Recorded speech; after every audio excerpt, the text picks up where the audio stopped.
Hello, हमें question given है। हमें दिया गया है कि अति परवलय H X square minus Y square equal to 1 तथा दीर्घ वृत्त एच, इसे कुछ और मान सकते थे हम।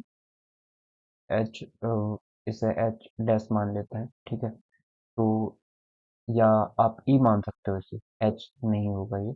X square Y square plus Y square by B square equal to 1 is greater than B and B is greater than 0 के लिए माना ई की उत्केंद्रता एच की उत्केंद्रता की व्युत्क्रमणीय है तथा रेखा y equal to root 5/2 x plus के ई तथा h की एक उभयनिष्ठ स्पर्शरेखा है जब 4a square plus B square का मान है। तो सबसे पहले हम एक काम करते हैं, परवलय लिख लेते हैं। ये कैसे करेंगे हम? के लिए माना ई की उत्केंद्रता h की उत्केंद्रता की व्युत्क्रमणीय है। यदि हम बोलें कि ई की उत्क्रमणीयता मतलब ई एच इक्वल है h की उत्केंद्रता की व्युत्क्रमणीय, ई की उत्केंद्रता h की उत्केंद्रता की व्युत्क्रमणीय है मतलब ई एच इसके इक्वल हो जाएगा। तो निकालते हैं हम, ठीक है, उत्क्रमणीयता निकालते हैं, उत्केंद्रता।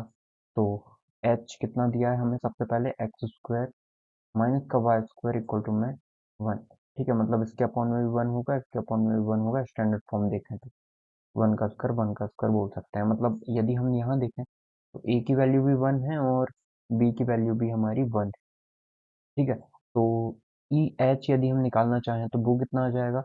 ई एच होता है रूट में 1 प्लस बी का स्क्वायर अपॉन में ए का स्क्वायर, यही होता है, ठीक है। तो ई एच कितना निकल के आ जाएगा? ये आ जाएगा 1 + 1 अपॉन में 1 या फिर रूट में 2। ई एच कितना आ गया है? रूट 2 आ गया है। ओके। अब अब हम निकाल लेते हैं सेम इसके लिए, एलिप्स के लिए, ठीक है। एलिप्स कितना दिया है? ई मान लेते हैं इसे। एलिप्स दिया है एक्स स्क्वायर अपॉन में ए स्क्वायर प्लस का वाई स्क्वायर अपॉन में बी स्क्वायर इक्वल टू में 1, और a की वैल्यू b से बड़ी है और 0 से भी बड़ी। अब a की वैल्यू बड़ी है, इसका मतलब इसका जो हम e निकालेंगे वो कितना आ जाएगा? तो सिंपल बात है, ई एच यदि रूट 2 है तो ये वाली कंडीशन से, इस वाली कंडीशन से हम बोल सकते हैं ई जो हो जाएगा वो हो जाएगा 1/√2, ठीक है। ये कंडीशन अप्लाई हो जाएगी। अब लेकिन हम एग्जैक्टली निकालना चाहें तो वो कितना हो जाएगा? ई स्क्वायर इक्वल टू में, तो हम किसके लिए देख रहे हैं? दीर्घवृत्त के लिए, ठीक है। दीर्घवृत्त कितना हो जाएगा? 1 माइनस का बी स्क्वायर अपॉन में ए स्क्वायर, ठीक है। तो ये कितना है? 1/2 हो जाएगा, ये इक्वल टू 1 माइनस का B square by A square. Solve करें तो ये 1 इस तरफ आ जाएगा, या बी स्क्वायर ए स्क्वायर इस तरफ भेज देते हैं, बी स्क्वायर ए स्क्वायर इस तरफ भेज देते हैं, प्लस हो जाएगा और 1 में से हाफ जाएगा तो हाफ बचेगा। तो बी स्क्वायर अपॉन में ए स्क्वायर, 2 - 1 1/2, तो ये कितना आ जाएगा? 1/2 आ जाएगा, ठीक है। तो बी स्क्वायर अपॉन में ए स्क्वायर 1/2 आ गया है।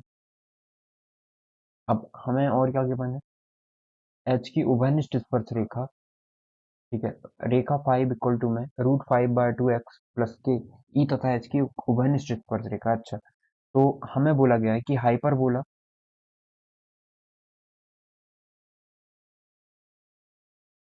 हाइपरबोला और पैराबोला, अतिपरवलय और दीर्घवृत्त, दोनों की एक हमें उभयनिष्ठ स्पर्श रेखा गिवन है y इक्वल टू में √5/2 x प्लस का के, ये गिवन है। अब हम एक काम करते हैं, m की वैल्यू, हम इसको ना यदि कंपैरिजन करें y equal to m x plus c से, तो m इक्वल टू कितना आ जाएगा? रूट में 5/2, ठीक है। √5/2 आ जाएगा। अब अब हमें कंडीशन क्या गिवन है कि जब भी कॉमन टेंजेंट आ जाती है, ठीक है। अब एलिप्स और हाइपरबोला की जब भी कॉमन टेंजेंट आ जाती है तो हम, फॉर्मूला क्या होता है? ए स्क्वायर एम स्क्वायर प्लस का बी स्क्वायर इक्वल टू में ए स्क्वायर एम स्क्वायर माइनस का कैपिटल का बी स्क्वायर, ठीक है।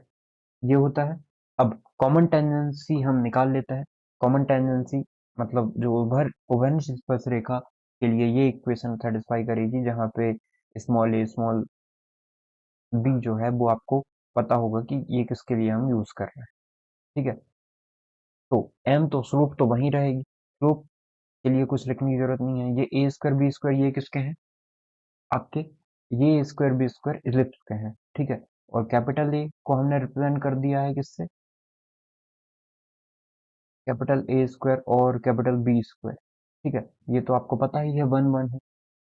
तो ए स्क्वायर की वैल्यू हमें नहीं पता, एम स्क्वायर ये ए बी से रिप्रेजेंट कर दिया, और ये कैपिटल ए है, मतलब कैपिटल ए की वैल्यू वन और कैपिटल बी की वैल्यू वन, ऐसे लिख देते हैं। ठीक है, ताकि कंपैरिजन हो सके दोनों। तो ये कैपिटल बी का स्क्वायर और कैपिटल ए का स्क्वायर, सॉरी।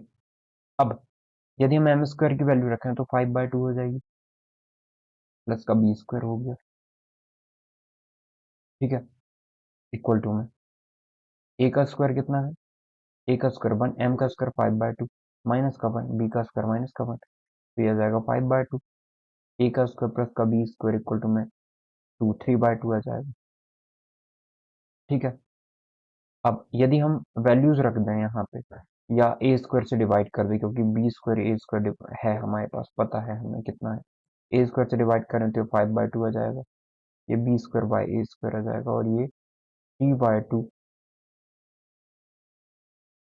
से डिवाइड किया है ना, तो ए स्क्वायर नीचे आ जाएगा इसके। हमने क्या किया, ए स्क्वायर से डिवाइड किया तो ए स्क्वायर यहाँ पे आ गया। ठीक है, अब बी स्क्वायर ए स्क्वायर की वैल्यू हमें पता है कितनी है, कितनी है 1/2। 1/2 रखेंगे तो 2 एलसीएम आ जाएगा, 5 + 1 6 हो जाएगा, इक्वल टू में 3/2a का स्क्वायर, 2 से चाहे तो 3 टाइम, 3 से 3 कैंसिल, तो ये वैल्यू कितनी आ जाएगी, ए स्क्वायर की वैल्यू 1/2 आ जाएगी।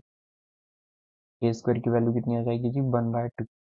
ठीक है, आई होप आपको ये क्लियर हुआ होगा कि ए स्क्वायर की वैल्यू कैसे आई। अब ए स्क्वायर आ गया है तो अब हम निकाल लेते हैं, हमें क्या बोला गया है, क्या निकालना, 4 ए स्क्वायर प्लस बी स्क्वायर की वैल्यू निकालनी है, इक्वल टू में कितना होगा।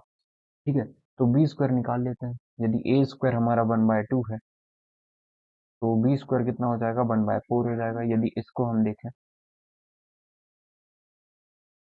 इसे देखें, तो बी का स्क्वायर है, 2b का स्क्वायर इक्वल टू में ए स्क्वायर होगा यहाँ पे। अब ए स्क्वायर की वैल्यू कितनी है, 1/2 है, तो बी स्क्वायर की वैल्यू 1/4 हो जाएगी, तो यहाँ पे आ जाएगा 1/4 हो गई। वैल्यू रख देते हैं, 4, ए स्क्वायर की वैल्यू 1/2 है, प्लस बी स्क्वायर की वैल्यू 1/4 है, एलसीएम 4 आ जाएगा, तो ये जाएगा 2 प्लस का 1, 4 से 4 कैंसिल, तो करेक्ट आंसर कितना आ जाएगा, ठीक। आई होप आपको समझ में आया होगा कि हमने इस क्वेश्चन को कैसे सॉल्व किया है। योर करेक्ट आंसर इज ठीक। Thank you.